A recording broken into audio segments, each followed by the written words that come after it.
Bismillahirrahmanirrahim. Assalamualaikum warahmatullahi wabarakatuh. Bagaimana kabarnya teman-teman semua? Pada kesempatan ini kita akan mereview sedikit tentang dua materi yang sebelumnya sudah teman-teman coba bahas. Yaitu materi yang pertama adalah terkait Introduction to Economics, pengantar memberi kita penjelasan dasar tentang apa itu ilmu ekonomi. Kemudian part yang kedua atau nanti di video berikutnya, video learning yang kedua adalah tentang basic principle of Islamic economics. Jadi yaitu pengantar ke teori-teori ekonomi Islam. Baik, langsung saja. Yang pertama adalah kita akan membahas terkait Introduction to Economics. Baik, di sini teman-teman sebelumnya sudah membahas tentang Introduction to Economics. Ada beberapa poin yang teman-teman sudah coba lakukan brainstorming, yaitu yang pertama terkait hakikat ekonomi, kemudian terkait what's the meaning of scarcity atau kelangkaan, bagaimana peran kelangkaan itu dalam membuat berputarnya suatu sistem ekonomi, kemudian kelangkaan itu juga membuat ditentukannya keputusan-keputusan ekonomi, mana yang didahulukan, mana yang dikesampingkan, mana yang diprioritaskan, dan seterusnya. Dan terakhir adalah terkait sistem ekonomi. Kalau topik tadi kita breakdown, teman-teman juga sudah mendiskusikan terkait beberapa hal ini menjadi pertanyaan poin-poin diskusi, mulai dari apa itu ilmu ekonomi, kemudian peran kelangkaan dalam terjadinya proses ekonomi, jenis-jenis sumber daya ekonomi, kemudian mana yang paling dominan sumber daya ekonomi tersebut, kemudian masuk ke sistem ekonomi, mana yang baik, mana yang buruk, kemudian ketimpangan dalam perekonomian, dan sampai pada sistem ekonomi yang diterapkan di Indonesia itu seperti apa. Baik, langsung saja untuk menjawab beberapa poin-poin diskusi di atas, saya akan coba jawab dengan memaparkan satu diagram seperti itu.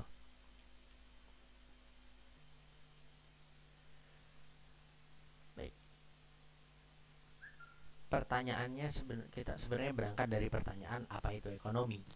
Ekonomi itu sendiri mungkin kalau kita baca di dalam referensi mungkin sangat banyak definisi tentang ekonomi. Tapi pada dasarnya, pada intinya, definisi tersebut tidak lepas dari satu poin, yaitu ketika berbicara ekonomi itu adalah bagaimana manusia, berbicara tentang bagaimana manusia memenuhi kebutuhan hidupnya. Itu manusia itu adalah makhluk sosial. Manusia itu banyak kebutuhan dalam kehidupannya. Nah, dalam memenuhi kebutuhan kehidupan tersebut, manusia akan berpikir, akan melakukan banyak hal. Nah, kemudian itu secara garis besar itu adalah ekonomi. Jadi bagaimana perilaku manusia dalam memenuhi kebutuhan dalam hidupnya. Nah, dalam memenuhi kebutuhan dalam hidup ternyata ada dua problem mendasar di sana, yaitu adalah pertama, seperti yang kita sampaikan tadi, manusia itu adalah makhluk sosial. Dia bukan makhluk eksak atau robot seperti itu, dimana manusia adalah hewan yang mana mempunyai keinginan, mempunyai hawa nafsu, gitu kalau dalam bahasa Islaminya, punya hawa nafsu yang itu sangat sulit sekali untuk dikendalikan, atau representasinya adalah kebutuhan manusia, keinginan manusia itu tidak terbatas. Jadi kalau sudah mendapatkan step tertentu, manusia ingin masuk ke step berikutnya, di mana tingkat kepuasannya itu selalu merasa kurang, terus-menerus selalu merasa kurang dalam konteks event itu negatif maupun positif. Tapi di lain sisi, sumber daya yang tersedia untuk memenuhi kebutuhan manusia tadi itu dikatakan sumber daya tersebut adalah terbatas. Sumber daya di sini tidak hanya sebatas benda ya, tapi sumber daya di sini cakupannya cukup luas. Jadi seperti skill itu juga sumber daya, jasa, skill, ketika ada orang punya skill maka dia bisa memberikan jasa tertentu, itu adalah sumber daya juga. Atau mungkin dalam ranah ekonomi modern ada sumber daya yang lain, yaitu adalah sumber daya finansial, sumber daya keuangan. Itu kan sifatnya tidak hanya sebatas benda. Dan disimpulkan di sini bahwasanya resources itu limited. Jadi ada gap di sana antara kebutuhan yang tidak terbatas dengan sumber daya yang terbatas. Atau ada istilahnya gap di situ. Gap di sini menimbulkan yang namanya kelangkaan. Jadi ada kontradiksi, yang satu tidak terbatas, yang satu terbatas, maka ada tarik ulur di situ. Jadi ada hal-hal yang harus dikorbankan. Kalau kita pengen A, maka kita harus mengorbankan B. Kalau kita pengen B, maka kita harus mengorbankan A. Kalau kita pengen mendapatkan A banyak, maka kita harus mengorbankan untuk mendapatkan B lebih sedikit. Gitu seterusnya. Ada kompromi-kompromi yang terjadi di situ. Sehingga kelangkaan di sini berperan membuat manusia itu menentukan keputusan-keputusannya, karena semuanya tidak tersedia. Atau mungkin kalau yang semuanya tersedia ya nanti mungkin di surga gitu baru nanti akan tersedia. Sehingga manusia dituntut untuk melakukan, untuk solusi dari kelangkaan ini, melakukan yang namanya efisiensi, melakukan keputusan-keputusan ekonomi. Nah, keputusan-keputusan ekonomi ini membentuk yang yang disebut dengan sistem ekonomi, di mana sistem ekonomi itu sendiri terbentuk tergantung apa? Tergantung kepada prinsip apa yang dipegang oleh manusia tersebut pada zaman tersebut. Contohnya adalah ketika prinsip yang dipegang pada peradaban itu adalah apa-apa itu adalah materi gitu, segala sesuatu itu diukur dari materi, maka sistem ekonomi yang terbentuk juga akan menjadi materialisme. Jadi orang dianggap sukses itu karena hanya sebatas pada aspek materinya, sehingga perilaku ekonominya juga akan terbentuk. Tujuan utama dari perilaku ekonomi adalah materi. Atau mungkin ada komunitas tertentu yang lebih cenderung punya prinsip pemerataan, punya prinsip kebersamaan, sehingga yang terjadi adalah sistem ekonominya itu cenderung sosialis. Kita bisa lihat di mana prinsip itu membentuk sistem-sistem ekonomi. Mungkin secara garis besar kita kenal ada dua kutub ya dalam sistem ekonomi, yaitu sistem ekonomi kapitalis, kita posisikan di kanan, kemudian sistem ekonomi sosialis misalkan kita posisikan di sebelah kiri. Di mana sistem ekonomi kapitalis itu ciri khas utamanya adalah kapital di situ berperan, kemudian berjalannya ekonomi sangat menjunjung tinggi yang namanya mekanisme pasar. Jadi ekonomi itu berjalan seperti apa ya, tergantung interaksi antara konsumen dan produsen, seperti itu. Sedangkan dalam ekonomi sosialis peran pemerintah itu sangat dominan di sana. Jadi intervensi dari pemerintah sangat dominan di dalam sistem ekonomi tersebut. Nah, kemudian seiring dengan berkembangnya zaman, kalau teman-teman baca dalam sejarah, sosialis itu muncul belakangan setelah kapitalis. Kenapa? Karena yang namanya manusia, peradaban manusia terus berkembang. Ada yang namanya kritik, ada yang namanya mulailah muncul kelemahan-kelemahan. Mungkin sistem ekonomi kapitalis pada masanya, pada zamannya itu adalah sistem yang baik.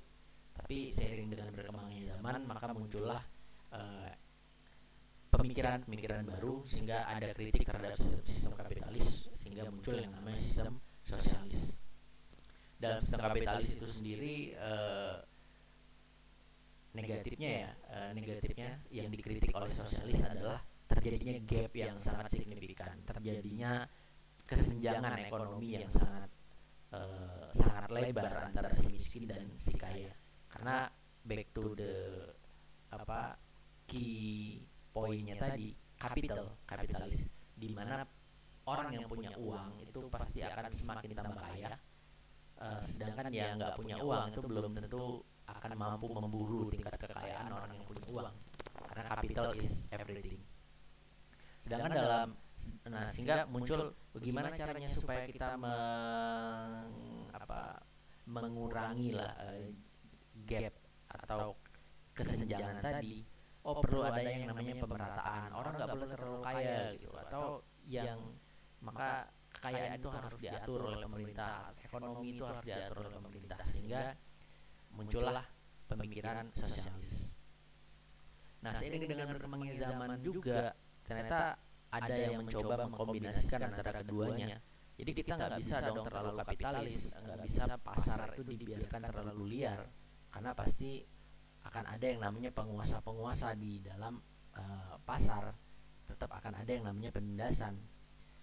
Sehingga peran pemerintah perlu di situ, minimal dari perannya sebagai pengawas interaksi ekonomi di dalam pasar, atau pemerintah juga mungkin bisa melakukan intervensi kecil melalui pemerintah ikut berperan dalam perekonomian. Misalkan pemerintah ikut menjadi produsen atau pemerintah ikut menjadi konsumen. Contohnya misalkan pemerintah ikut mendirikan badan usaha milik negara (BUMN), sehingga pemerintah bisa berperan menjadi produsen, sehingga mampu memberikan pengaruh secara tidak langsung ya, dalam perekonomian.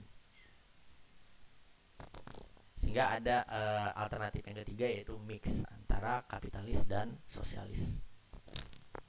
Nah, prinsip-prinsip ini pada akhirnya akan membentuk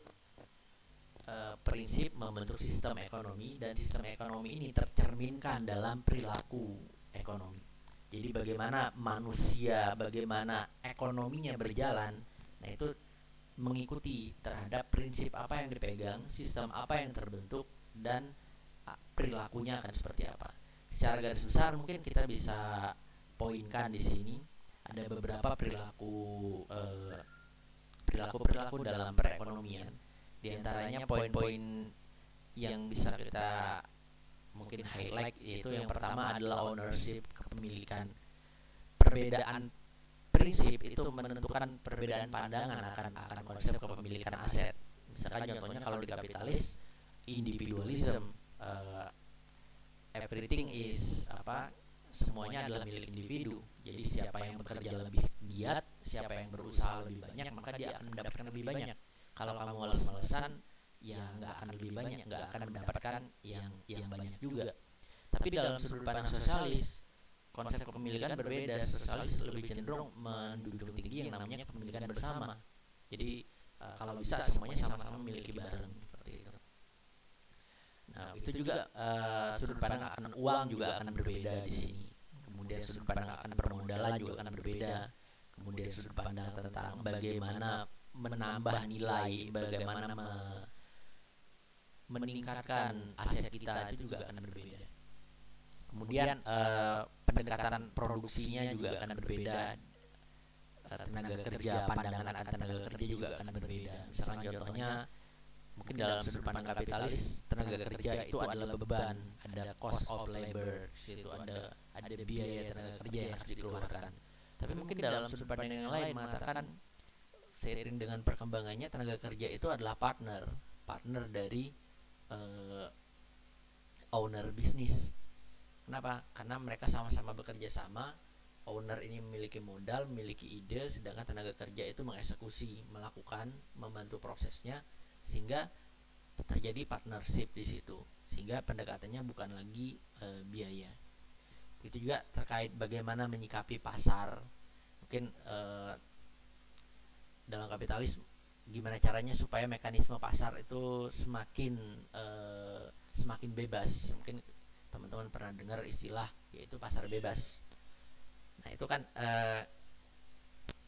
jadi sebebas-bebasnya pasar pasar persaingan, nggak ada biaya masuk, nggak ada pajaknya, jadi sehingga semakin fleksibel, semakin bebas interaksi antara konsumen dan produsen. Begitu juga terkait harga, bagaimana harga terbentuk, kemudian perilaku konsumsi juga ditentukan oleh sistem dan prinsip ekonomi yang dimiliki. Misalkan contohnya, mungkin kita kalau prinsip yang kita pegang adalah kita selaku umat Islam, kita diajarkan untuk tidak terlalu berlebih-lebihan, untuk secukupnya dalam mengkonsumsi. Maka itu akan kita cerminkan dalam perilaku ekonomi kita dalam berkonsumsi. Kita hanya akan menggunakan harta kita untuk sesuatu yang penting. Kita tidak akan berlebih-lebihan, tidak akan menggunakan untuk sesuatu yang istilahnya tidak menghasilkan manfaat seperti itu. Tapi dalam sudut pandang yang lain, ketika materialisme, individualisme itu sangat dipegang, maka yang terjadi adalah kita cenderung konsumtif, atau mungkin teman-teman pernah dengar istilahnya hedonism seperti itu. Kemudian isu yang lain bisa juga terkait dengan pertumbuhan ekonomi. Kemudian kebijakan fiskal dan moneter itu juga merupakan cerminan dari sistem ekonomi dan prinsip ekonomi yang berjalan. Kebijakan fiskal, contohnya misalkan dalam Islam kita ada instrumen-instrumen fiskal yang lain selain dari mainstream ekonomi. Kita punya instrumen fiskal berupa zakat, infak, sedekah, wakaf. Itu juga menjadi cerminan dari prinsip yang dipegang. Kemudian kebijakan moneternya juga. Kemudian isu yang lain adalah inflasi. Mungkin ini problem dari ekonominya, itu ada inflasi, kemudian ada pengangguran, kemudian ada krisis. Nah, tapi in the end, apapun sistem ekonominya, karena ini adalah merupakan produk peradaban, sistem ekonomi itu akan terus berkembang, akan muncul ide-ide baru, akan muncul kajian-kajian baru tentang perekonomian. Contoh yang paling mendasar sekarang, dengan perkembangan teknologi informasi, ekonomi itu berubah, shifting. Kalau dulu yang paling dominan perannya adalah siapa yang punya uang, itu adalah yang paling kuat.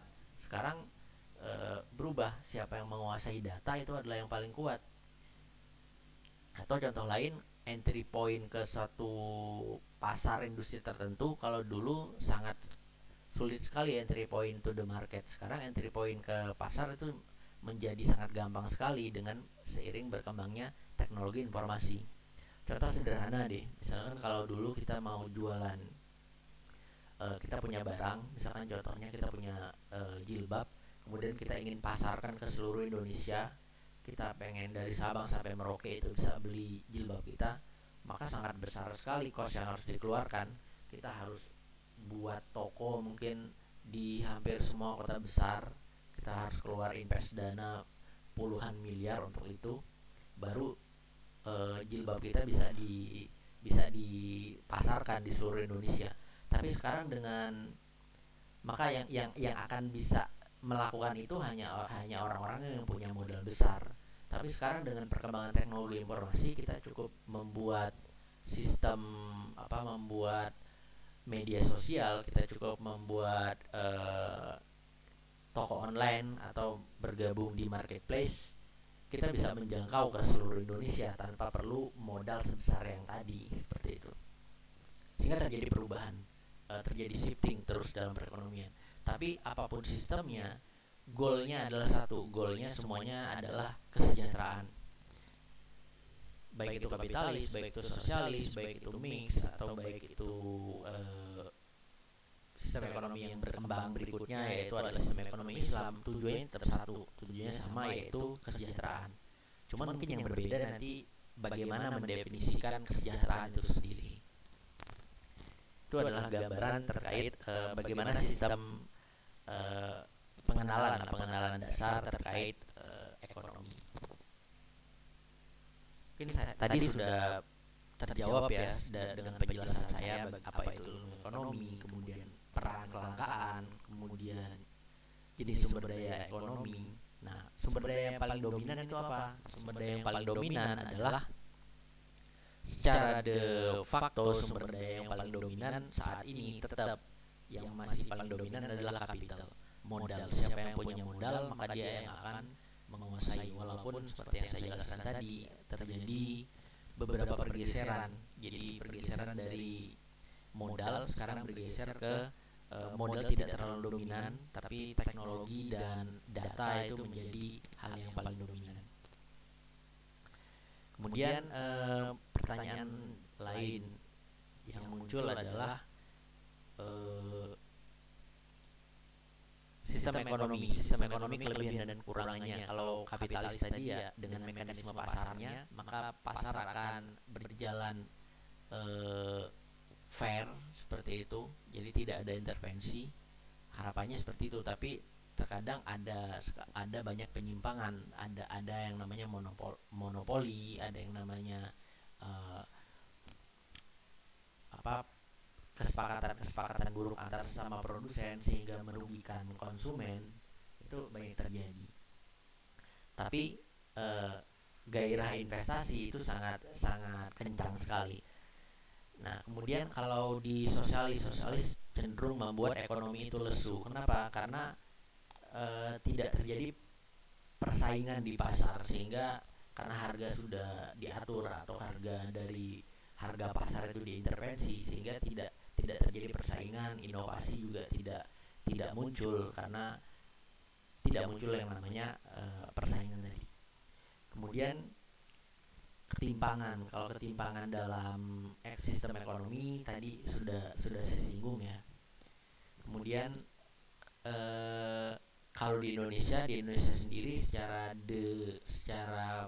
formal mungkin menyebutkan di situ sistem ekonominya adalah sistem ekonomi kerakyatan, tapi sistem ekonomi kerakyatan ini cenderung ke yang mana? Nah, kalau kita lihat dari prakteknya di Indonesia sendiri tetap ada yang namanya mekanisme pasar tetap berjalan, tapi peran pemerintah dalam pasar itu juga tetap ada, walaupun pemerintah tidak melakukan intervensi secara langsung. Dimana kalau kita lihat pemerintah melakukan intervensi secara tidak langsung melalui pemerintah berperan sebagai produsen juga, yaitu dengan BUMN, dan pemerintah juga berperan sebagai konsumen, yaitu melalui belanja negara. Sehingga peran tidak langsung, intervensi tidak langsungnya tadi diharapkan akan mampu mendorong perekonomian. Itu saja sementara untuk pengenalan terkait bagaimana ekonomi. Intinya adalah permasalahan ekonomi tadi, yaitu kelangkaan tadi, akan mendorong manusia untuk berpikir seiring dengan berkembangnya zamannya, kemudian akan membentuk yang namanya sistem ekonomi, di mana sistem ekonomi itu tadi terbentuk oleh prinsip apa yang dipegang, dan prinsip itu yang akan mencerminkan perilaku ekonominya. Tapi apapun sistemnya, apapun prinsipnya, apapun perilakunya, tetap goal dari manusia tersebut adalah bagaimana mencapai yang namanya kesejahteraan ekonomi. Silakan bagi teman-teman nanti yang ada pertanyaan bisa disampaikan di dalam forum tanya jawab di bawah ini. Terima kasih. Assalamualaikum warahmatullahi wabarakatuh.